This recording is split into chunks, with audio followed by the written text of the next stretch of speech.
So I went to the Minneapolis-St. Paul International Film Festival in April. So let's go over what that is, what movies I saw, and if anything is worth your while. So briefly, what was the festival?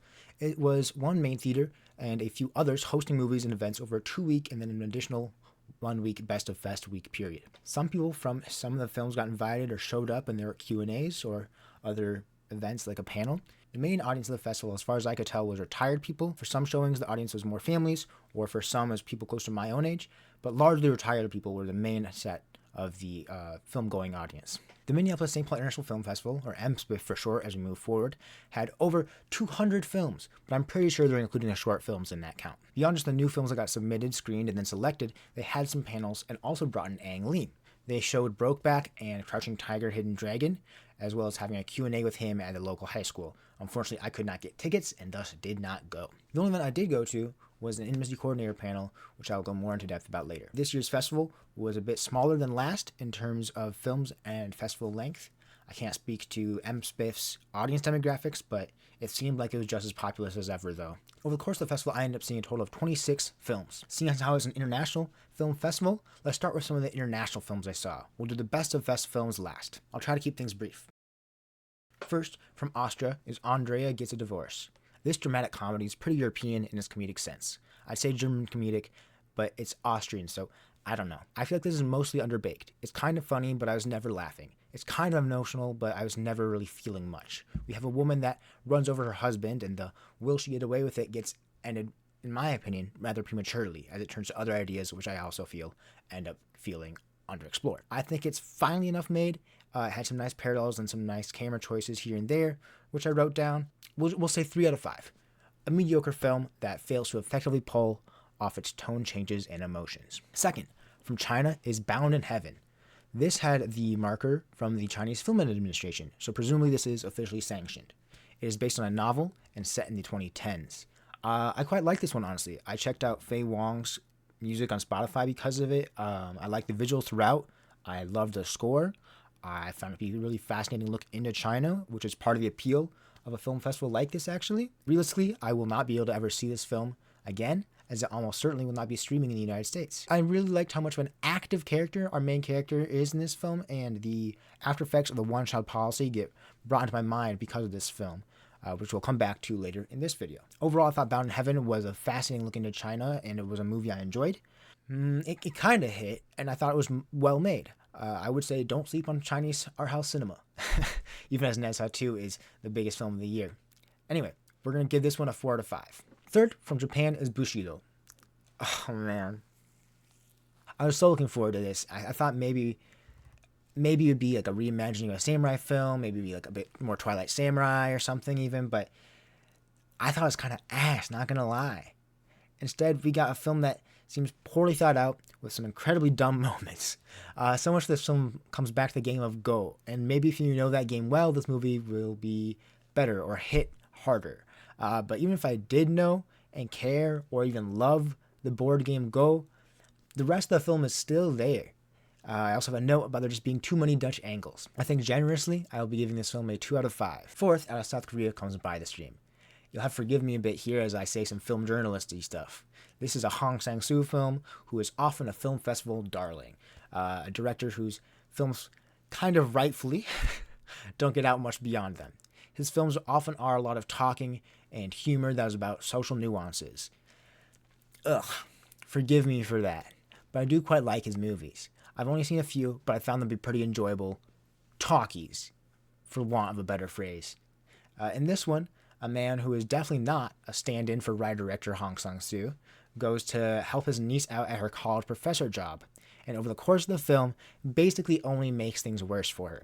But it's not completely direct about that, and there's comedy within that. I definitely don't think this film is for everyone, and have a pretty hard time recommending it or any of his films. If I were to recommend one, I'd probably start with Walk Up, of the ones I've seen at least. But even then, it's like, I don't know, man. I apologize for getting pretentious here and like saying you might not like things, but I'm sure there's a better way to discuss this. Anyway, let's give it a 4 out of 5 also. Now back to China. Number 5 is Caught by the Tides. This one is a mixed media film, so it's not exactly a full fiction feature. It covers quite a span of years. It goes through one woman's journey I wasn't super into it at the beginning, which was more archival footage, but over the course of the film, I ended up getting much more into it and feeling pretty moved by the end. I think it kind of stalled out at a few points, and it feels kind of like an observer floating by in the fourth dimension. However, it was quite interesting and doing some truly unique things, so maybe it's more worthwhile than anything else I've said so far. However, I'm still going to throw it just a 3 out of 5. Drowning Dry out of Lithuania is number 6 of our international films, and let me tell you, I feel this one's a bit divisive, just through the way it goes about choosing to tell its story. For the first half or so, maybe a bit longer, I'm totally here for it. I'm having a great time and largely so are the characters. As it gets into the meat of it and it does some time jumps and then some timeline stuff, that's where I was hearing more negative feedback, and I personally feel a bit mixed. However, I also think if it weren't for these attempts, I'd more write it off as a dramatic comedy and move on. An easy 3 out of 5. Something I might forget a year down the road. For me, even after its attempts at being different, I'll probably end up still giving it a 3 out of 5, but I will stay more in my mind. Number 7 is Morocco's Everybody Loves Tuda. While this film was interesting for its cultural insights, as I had no idea what a shika was beforehand, I found the film, again, another one, to be kind of ass. Taking away the Morocco aspect and removing one specific scene, I would say this is a completely unremarkable music biopic type film. The Morocco aspect is a plus, and the opening scene, the one that I'm taking out, is the opposite. I would not recommend this film. I will say 1 out of 5. The 8th film I'm going to talk about is Ghost Trail, which was pretty riveting at points. This film is about a hunt for a former Syrian regime torturer information gatherer, and the main character is too close to the case, as are his other undercover allies. The score is solid, and there's one scene in particular, which is the best scene, not even close, where the suspect and the main character have a meal together. It's so good, and I don't want to be mean to it, but the score really does help keep the tension, where otherwise I feel like there wouldn't be as much in the whole film. But that one scene is such a highlight, and then the rest of the film just feels a good bit weaker. I think we can give this one a 3 out of 5. Our 9th international fiction feature is Happy End, which is brought to us at least in part by the good people over at Metrograph. It has a semi-futuristic setting and a clear thesis of Japan needs to change. It tells its story of a Japanese youth coming of age and changing. I'm pretty partial in general to coming of age films, and I was quite into this. I'm also a bit of a weeb, so it really felt like it was kind of made for me in a sense. I also got put onto some music by this, and it had lots of just things throughout that I really liked, with one car scene or some just a few of the things here and there. I really fucked with this, honestly. It's hard for me to rate it higher than a 4 out of 5. I don't think it gets that privilege, unfortunately, but I really did quite like this film. Kill the Jockey from Argentina also rules. This one is just called The Jockey in Spanish, but is brought into English as Kill the Jockey. Just one of those many things that kind of happens when they're brought into English to try and make them more marketable. My biggest complaint with this film is probably its use of Lacrimosa, which just feels a bit first draft. It's a unique film, you doing unique shit, and I had a good time. What else do I want to say? I don't want to say too much. It has a rare quintuple peen shot. It and Happy End are probably the two I will most likely put effort into rewatching a year or more down the road. I'll say it's a 4 out of 5 also. I'm not prone to giving out 5s, I don't think. But I also don't think this one would get a 5, even if I was a bit more prone. Monsieur Aznavour is a second French film and is a biopic about Charles Aznavour. I was not that into it, and I think that's partly due to its nature as a music biopic. I would highly recommend Walk Hard, the Dewey Cox story. I would not highly recommend this film unless you're into this music or French, maybe. So with the caveat that this is not my genre, and I'm not really into his music, I'm going to give this film a 2 out of 5. Out of Sweden, we have The Pincher's High Voltage Heist. It's a kid's movie, and it's based on a kid's book. It's fine. It's not great. I like some of the costuming, and it's got some stuff that made me say internally, oh, that's kind of funny. I really like that isn't obsessed with being a gritty, true-to-life, realistic, live-action remake of a kid's book, but I don't ultimately think it sets itself too far apart from the rest of the field. It did make me want to rewatch Paddington 2, though, which is always a positive. 3 out of 5. Sure. 13th and last of our main festival international fiction features is You Are Not Alone out of Canada. French Canada, or at least it was in French. I half liked half of it. 2 stars. It's part romance, it's part alien horror. They feel oddly disconnected and I was not really into them. If they were better integrated, or even with adjustment to its third act, then maybe it could have really come together. It's about loneliness. I mean, I can see how like You're Not Alone in the universe, pairs with You're Not Alone, either in real life or romantically or something. But I just don't think they make it work. I think it could have done something really good and really strong and really interesting here, but I think it just ultimately falters and doesn't have a great idea of how to bring things together, or even necessarily what it ends up being. And so for that, we'll say 2 out of 5. As I mentioned, they had Ang Lee and a Q&A with him and 2 showings, which I could not get into because I was not on the ball, I guess. They had a good amount of other panels, which were interesting, but I only managed to get to one, and I made sure I got to the one that I was most interested in, which was the Intimacy Coordinators panel. If you don't know what they are, Intimacy Coordinators is a fascinating job that has exploded relatively, within the film industry in the past decade. Initially, it was for choreographing intimate scenes, but has been developing and expanding to intimate or exposed or any scene where there's consent or touch even. It makes people more comfortable both on set and in the boardrooms, both actors and filmmakers. Part of what they do is making sure there's closed sets and making not just the performers but also the crew comfortable. They talk about the history of the job, how each of the 4 or 5 intimacy coordinators there at the panel work and how their experiences vary. And they talked about how each of them find it presently, the tools of their trade, and the challenges they faced. It's a wonderful learning experience about a job I barely knew anything about. They're pushing to get intimacy coordinators higher up in the credits, and it seems their job descriptions are only getting expanded as more and more people on film sets and in boardrooms want them attached to projects. I could go on a bit more here, but the focus of the video is not on the job of intimacy coordinators, so we're going to cut it off here. But it is fascinating, and I would highly encourage learning more if that's something that interests you. When it comes to documentaries, I don't feel comfortable rating. I've seen, studied, and made less documentaries. So I'm not going to give these films, or any of the documentaries I talk about, ratings. I'm just going to go over them, and then maybe recommend or not. The only international documentary I saw was The Dating Game out of China. I did not know about most or any of this maybe even beforehand. I found it fascinating to learn about, but I'm unsure about the framing, and the ending felt a bit forced. What's going on in China and its dating experience is super interesting, and I find the subject of modern dating to just be fascinating in general. It's gamified, it's miserable, people give up, people are dating AI boyfriends or girlfriends. I mean, the film's focus is a pickup artist course. I enjoyed learning about it, and again, the after effects of the one-child policy, but I'm not sure how much I enjoyed the actual film of the film, if that makes sense. If the subject is interesting and you don't know much, I would recommend it. I kind of just feel like that's how documentaries go. The second documentary is Life After from the United States. The director and narrator of this documentary was at the festival and did a small Q&A after the film. This film was supposed to be on PBS in fall. We'll see if that's still happening. Anyway, it's ostensibly about the right to die, but I think that is a bit misleading. I would argue its main idea is about ableism, actually. I would argue that it's about the discrepancy between pushing the right to die for disabled people versus other options, or versus how we treat non-disabled people. The fact that this isn't fully coming through is likely at least a bit of a mark against the film, but I found it interesting, I found it powerful, it got me emotional. Now, do I recommend it? I mean, I think it's that same thing, If it sounds interesting to you, I recommend it. And I'll probably say that again for our last festival documentary, which is Seeds. This film is in black and white, which I think is effective at getting its narrative and ideas across. It's about black farmers in the United States. I think its title is detrimental because it's, the third result when I search Seeds film, when it's kind of trying to create a call to action or, show something that's relevant now. I think that's a bit to its own detriment. And I had a couple gripes just more with the ending or a few framing moments. For all 3 of them, I am glad I watched them.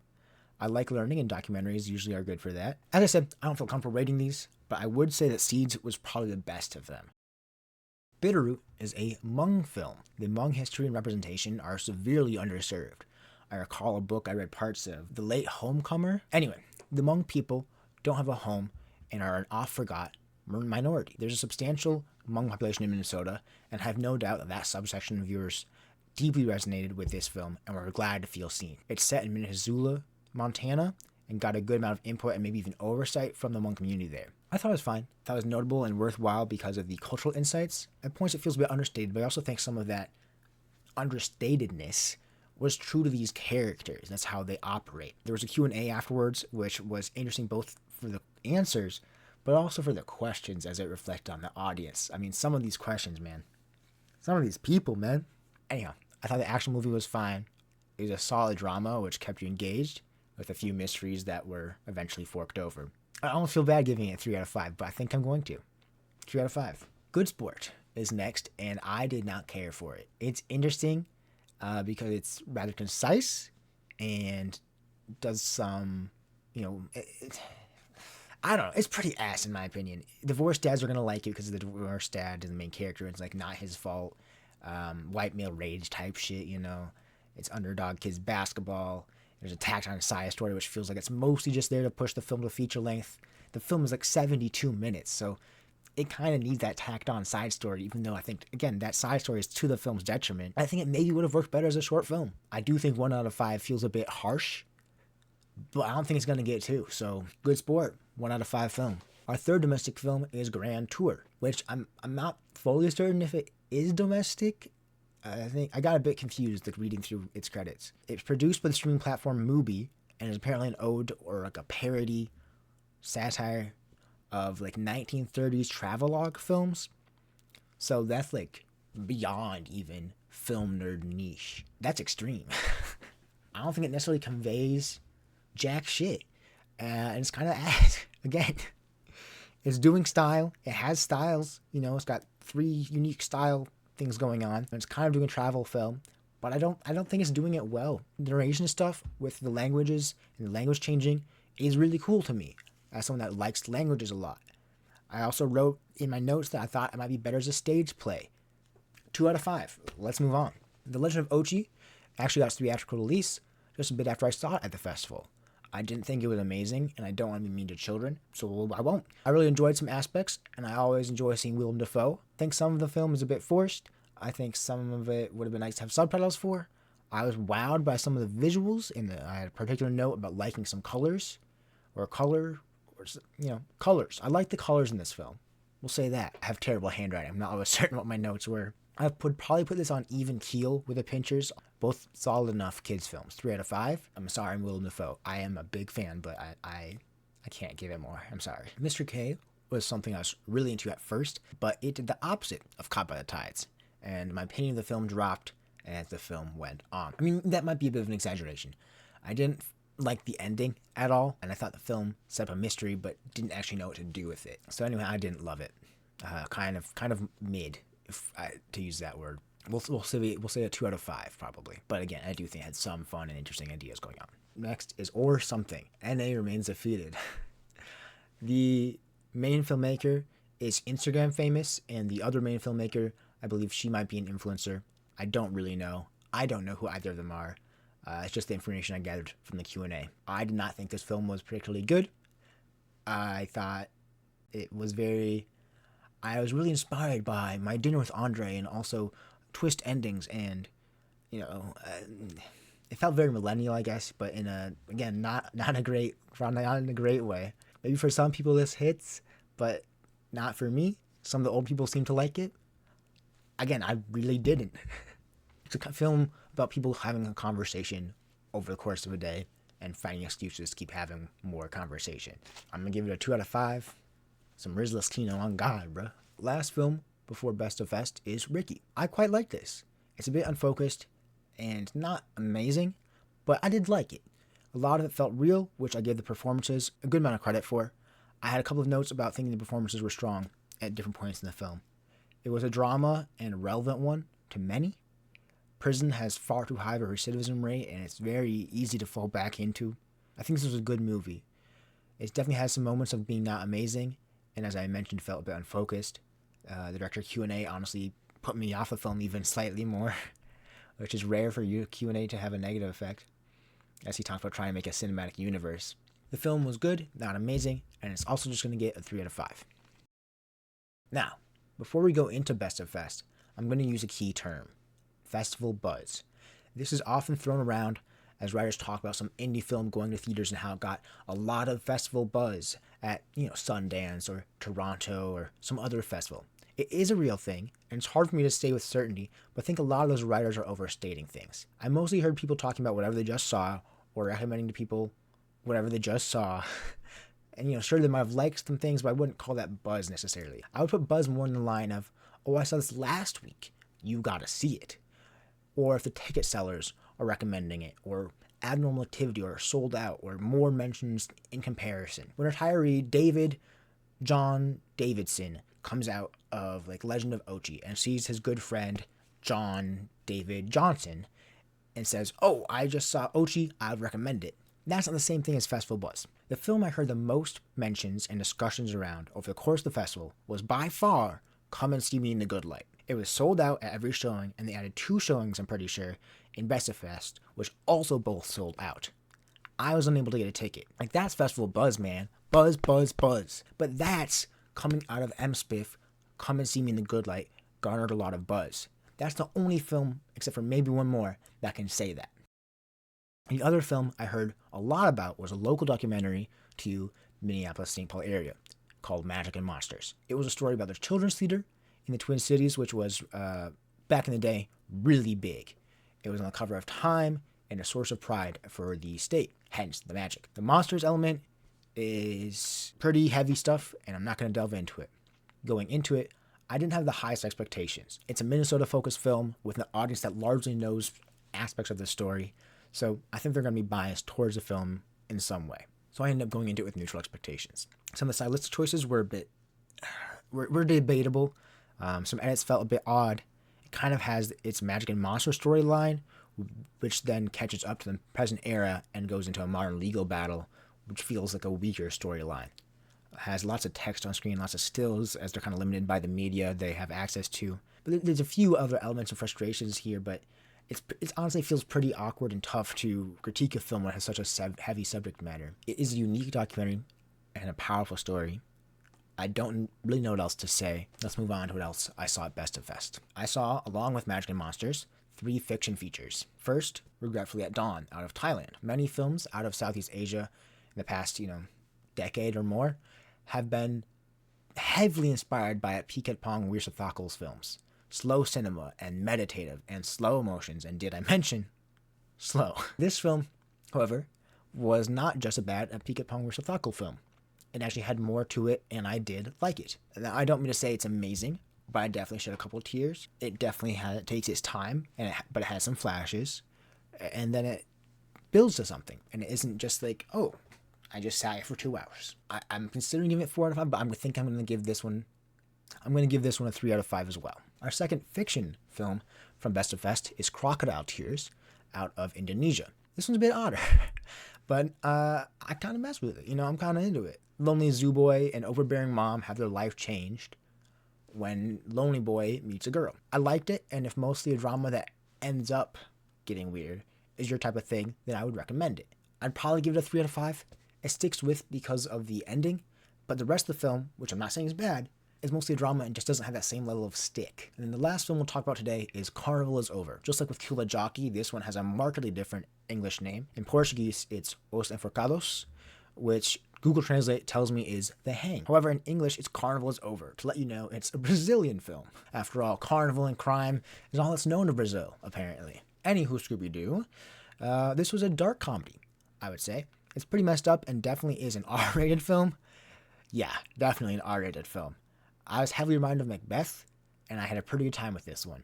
I thought it did some very cool things, visually, story-wise, and I just love hearing Brazilian Portuguese. I'll give it a 4 out of 5, although your mileage may vary.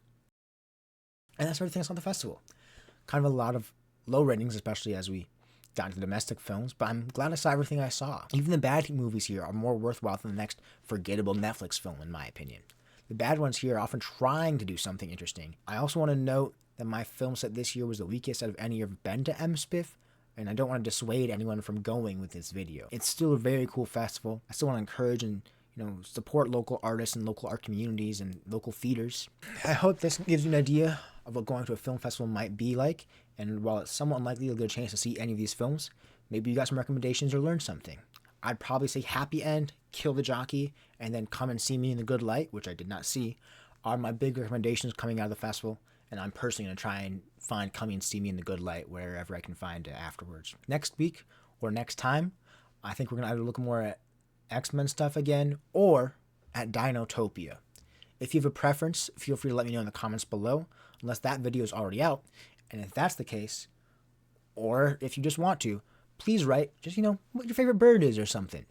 Thank you. Don't forget to subscribe. Probably should have said that earlier in the video. Oh well. Have a nice day or evening or night.